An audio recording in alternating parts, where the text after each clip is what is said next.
యేసుని ప్రేమ ఛానల్కి స్వాగతం. దయచేసి ఈ ఛానల్ని లైక్ చేయండి, షేర్ చేయండి, సబ్స్క్రైబ్ చేయండి. ప్రియ శ్రోతలు, మీ బైబిళ్ళు తెరవండి. ఈరోజు మన పాఠం 120 కీర్తనతో ప్రారంభమవుతుంది. జాగ్రత్తగా ఏకాగ్రతతో వినండి. ఇది యాత్ర కీర్తన. యాత్రికుని జీవిత విధానం ఈ కీర్తనలో చక్కగా వర్ణించబడింది. 120 నుండి 134 కీర్తన వరకు ఈ 15 కీర్తనల్లో ఒక క్రమం పాటించబడింది.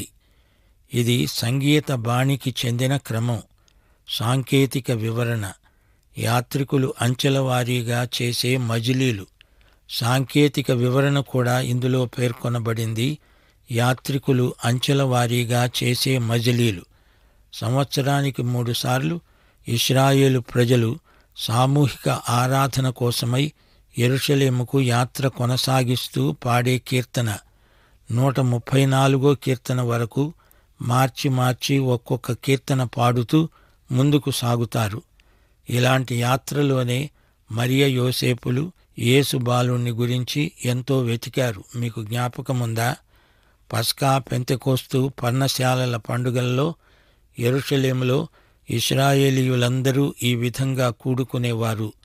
మన జీవితమే ఒక యాత్ర. పాపి యేసు వద్దకు రావడమే ఒక యాత్ర. వచ్చి పాపి రక్షణ పొందుతాడు. ఆ తరువాత పరిశుద్ధతలో ఎదుగుతాడు, ముందుకు సాగుతాడు.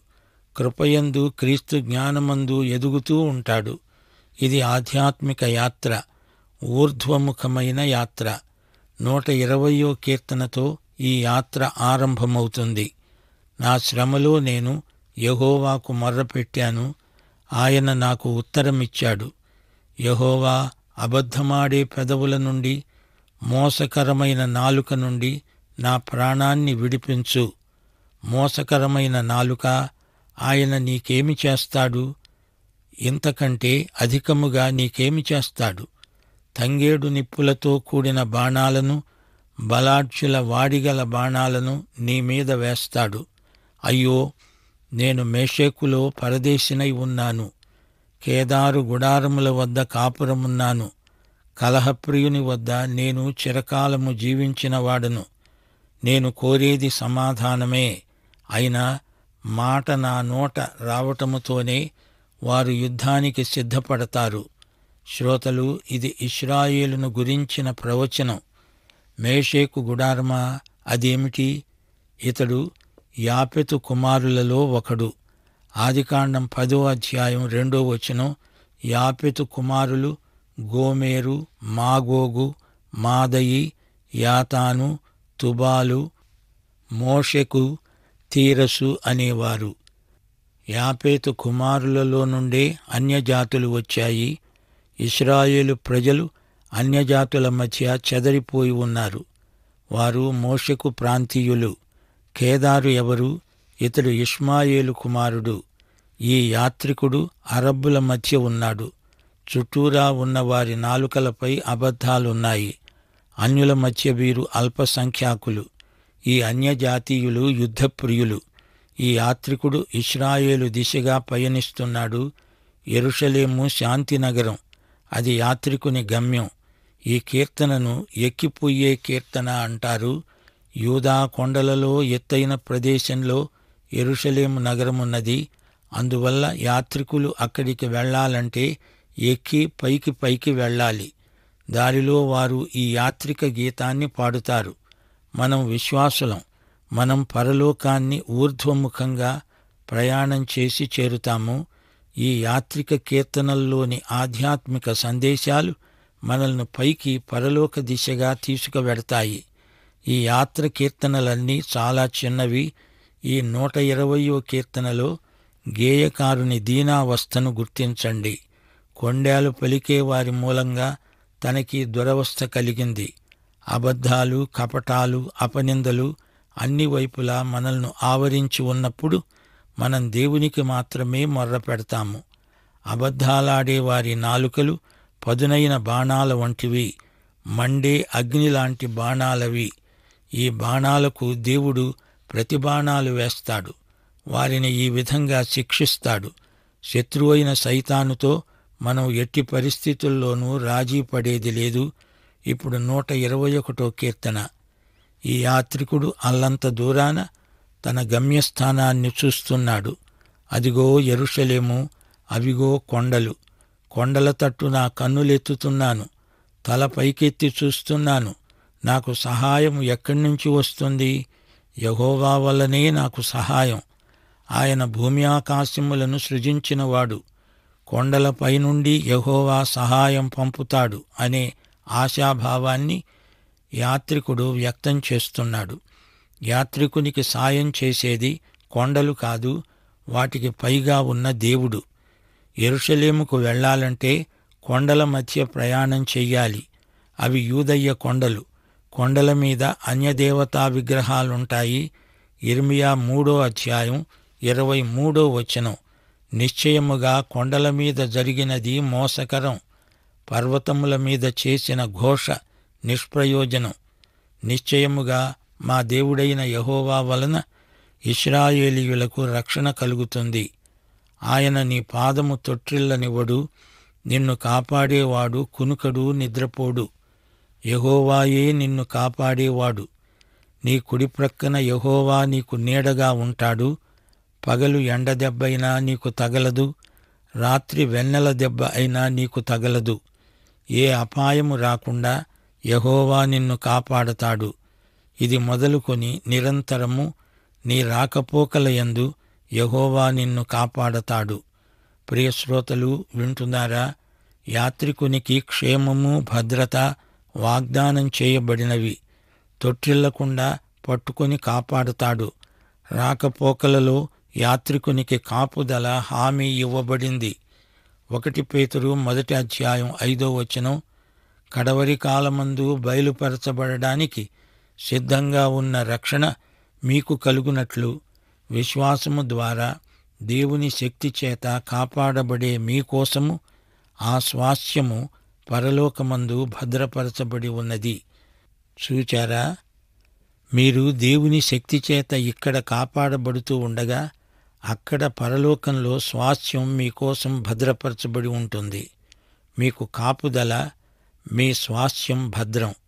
సామెతలు 3:26 యెహోవా నీకు ఆధారం, నీ కాలు చిక్కుబడకుండా ఆయన నిన్ను కాపాడతాడు.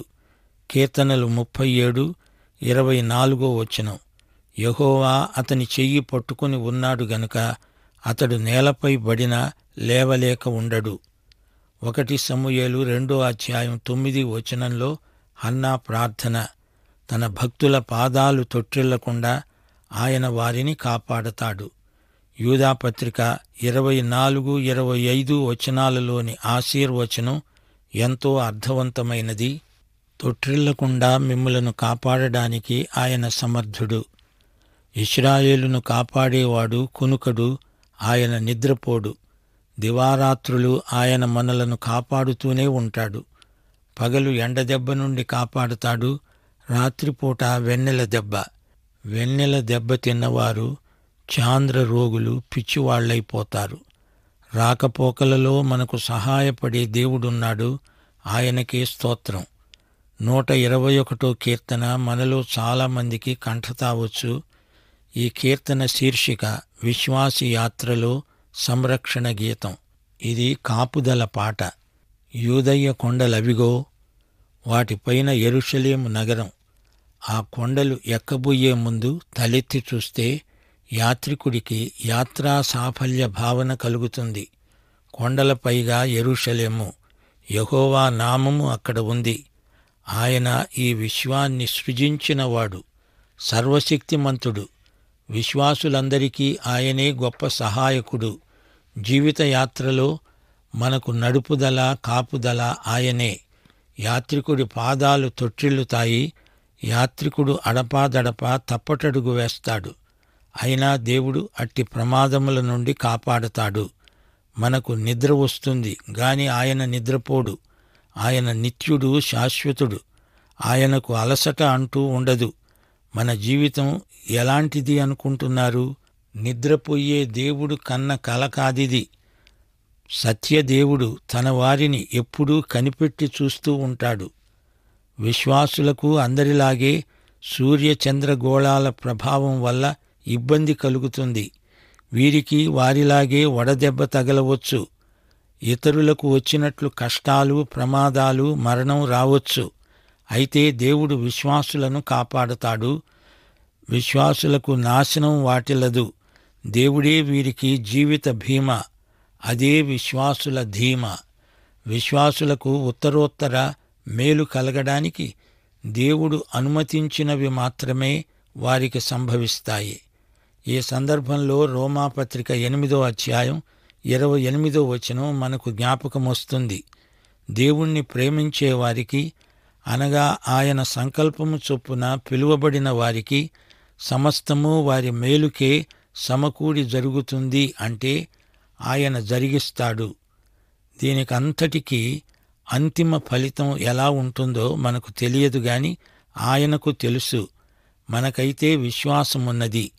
జీవితయాత్ర అంతటిలో శాశ్వతంగా దేవుని యందు విశ్వసించిన వారికి సంపూర్ణ సంరక్షణ ఉంటుంది. దేవుడు మనకు ఈ కీర్తన ద్వారా అభయమిస్తున్నాడు. 2 తిమోతి 4వ అధ్యాయం 18వ వచనం, ప్రభువు ప్రతి దుష్కార్యము నుండి మనల్ని తప్పించి తన పరలోక రాజ్యమునకు చేరేటట్లు రక్షిస్తాడు. యుగయుగములకు ఆయనకే మహిమ కలుగునుగాక. ఆమెన్. శ్రోతలు, 121 కీర్తనలోని భావగంభీర్యాన్ని గమనించారా? కన్నులెత్తి పరమ యెరూషలేమును చూడండి. భక్తులను శోధనల నుండి తప్పించడానికి ప్రభువు సమర్థుడు. 2 పేతురు 2వ అధ్యాయం 9వ వచనం. శ్రోతలు రండి, 122 కీర్తన అధ్యయనం చేద్దాము. ఈ కీర్తనలో యాత్రికుడు 3 కోరికలను వ్యక్తం చేస్తున్నాడు. 1, వెళ్దాము రండి. యెహోవా మందిరానికి వెళదాము అని జనులు నాతో అనగా నేను సంతోషించాను. ఆరాధనకై సామూహికంగా కలిసి దేవాలయానికి వెళ్లడంలో ఎంతో ఆనందమున్నది.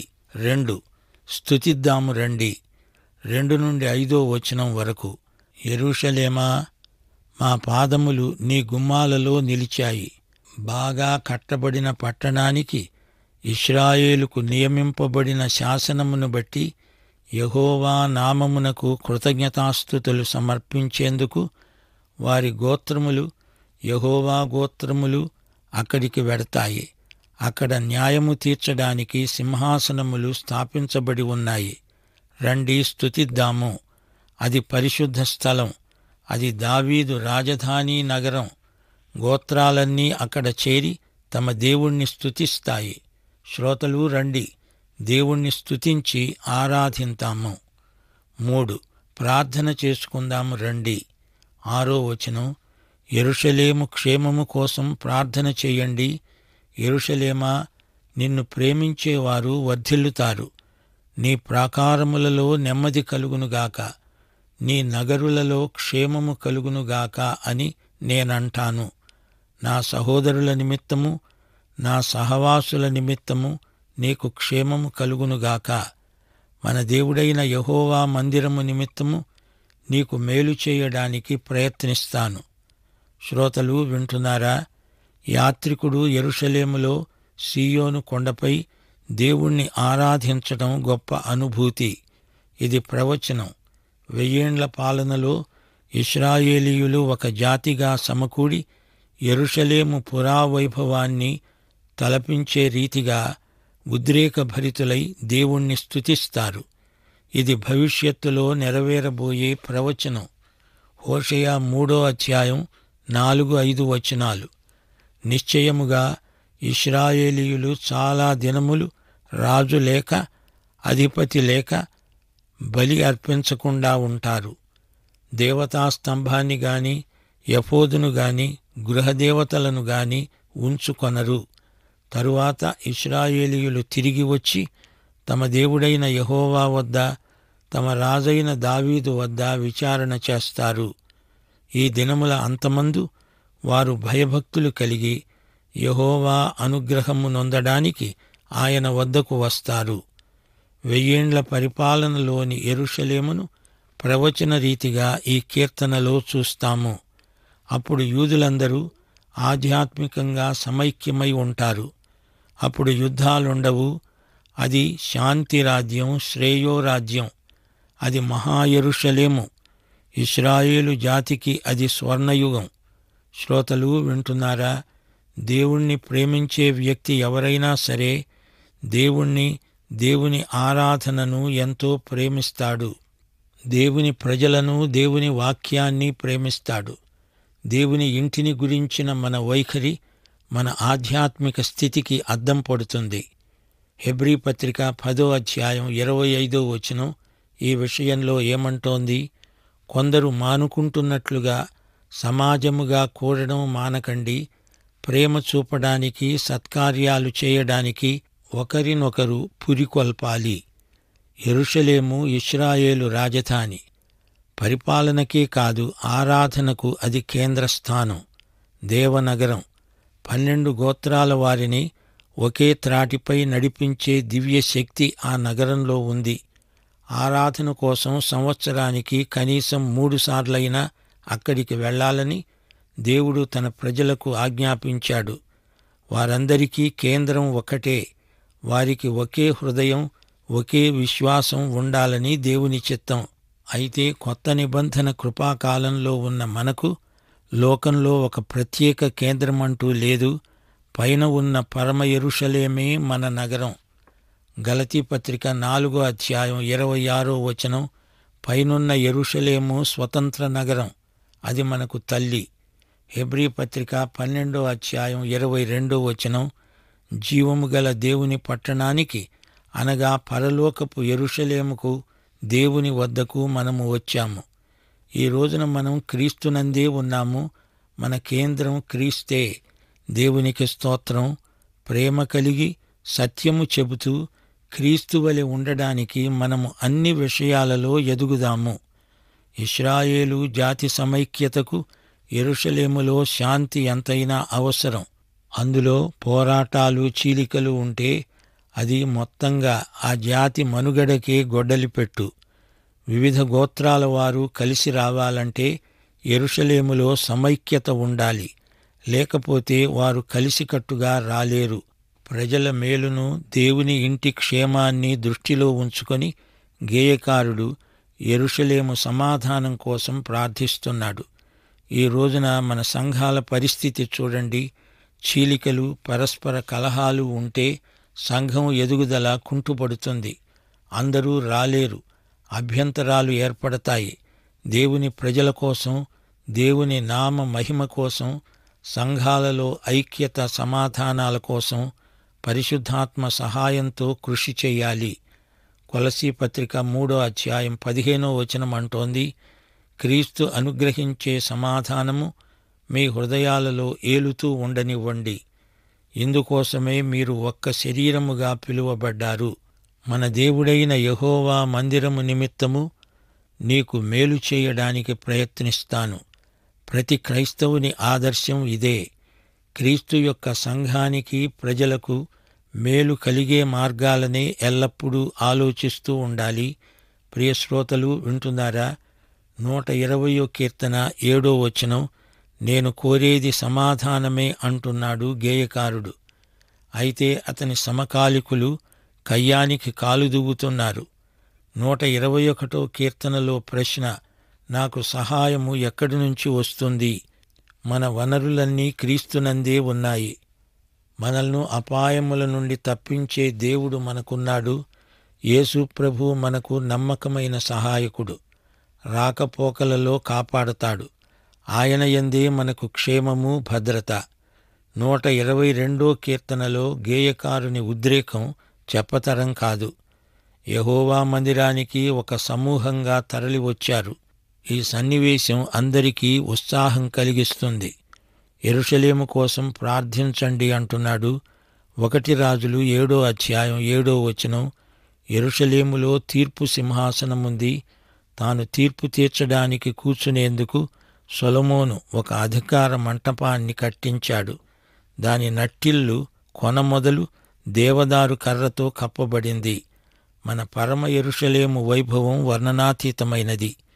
ప్రియశ్రోత, నూతన యెరూషలేము క్రీస్తు కేంద్రితమైన ఆధ్యాత్మిక మహానగరం. ఈ యేసుక్రీస్తును నీ స్వకీయ రక్షకునిగా ప్రభువుగా ఎరుగుదువా? అయితే ఈ పాఠం, ఈ సందేశం, ఈ పిలుపు, ఈ హెచ్చరిక అంతా నీకోసమే. దేవుడు మిమ్ములను సమృద్ధిగా దీవించునుగాక. దైవ కృపా సమాధానములు మీకందరికీ క్రీస్తునందు సమృద్ధిగా ప్రాప్తించునుగాక. ఆమేన్. దయచేసి ఈ ఛానల్ని లైక్ చేయండి, షేర్ చేయండి, సబ్స్క్రైబ్ చేయండి.